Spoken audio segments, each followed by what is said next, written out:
আসসালামু আলাইকুম, শুভ সন্ধ্যা। আজকে আমি আপনাদের সাথে একটি গুরুত্বপূর্ণ বিষয় বলবো, যে বিষয়টি আপনাদের জানা উচিত। অনেক সময় দেখা যায় যে অনেক পুরুষ মহিলা কী করে, দেখা যায় যে কেউ ঋণ নিল, ঋণের এক্ষেত্রে গ্যারান্টর হওয়ার জন্য আগ্রহ প্রকাশ করে। তো আপনি এই যে ঋণ গ্রহীতার গ্যারান্টর হতে যাচ্ছেন, এতে আপনার কি কি অসুবিধা হতে পারে আপনার সেটা জানা উচিত। যেমন, যদি মূল গ্রহীতা ঋণ পরিশোধ না করে, তখন গ্যারান্টরকে সম্পূর্ণ বা আর্থিক ঋণ পরিশোধ করতে বাধ্য করা হতে পারে। এতে গ্যারান্টরের উপর অবশ্যই চাপ পড়বে, এটা আপনাদের জানা উচিত। তারপর হলো নাম্বার 2 হলো ক্রেডিট স্কোরের ক্ষতি।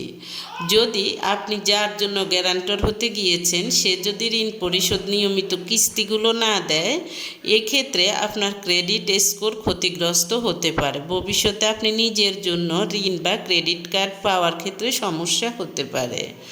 নাম্বার 3 হলো যদি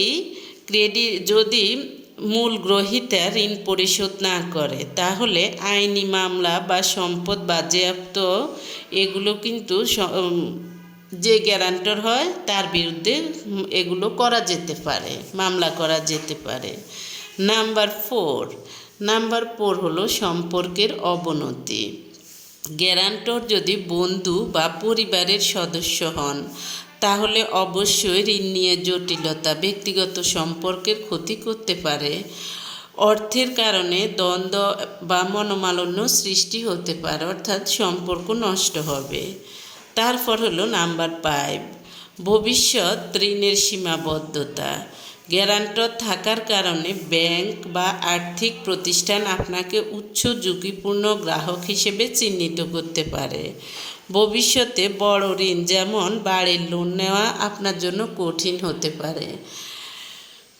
তারপর হলো নাম্বার 6 হলো চুক্তির শর্তাবলীগুলো না বোঝা। দেখা যায় যে অনেক সময় গ্যারান্টরশিপে চুক্তিতে কতগুলো লুকানো শর্ত থাকে, যেমন সুদের হার, অতিরিক্ত ফি থাকে।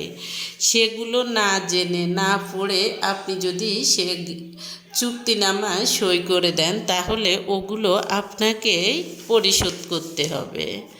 তারপর হলো নাম্বার 7, মনস্তাত্ত্বিক চাপ। অবশ্যই যদি আপনার মূল ঋণ গ্রহীতা ঋণ পরিশোধ না করে, এক্ষেত্রে গ্যারান্টর বিভিন্ন হয়রানির সম্মুখীন হলে তার মানসিক স্বাস্থ্যের ক্ষতি হয়, অর্থাৎ মানসিক স্বাস্থ্যকে প্রভাবিত করে।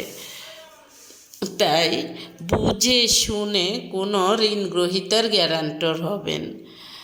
কেউ বলল, হয়তো আপনি আত্মীয়, লোক লজ্জার ভয়ে আপনি গ্যারান্টর হলেন, কিন্তু দেখা যায় যে আপনার আগের সম্পর্কের চেয়ে আপনার পরের সম্পর্ক আরও বেশি খারাপ হবে। তাই যদি কারো গ্যারান্টর হতে হয়, তাহলে আপনি কি কি সতর্কতা অবলম্বন করবেন। সতর্কতা হলো, গ্যারান্টর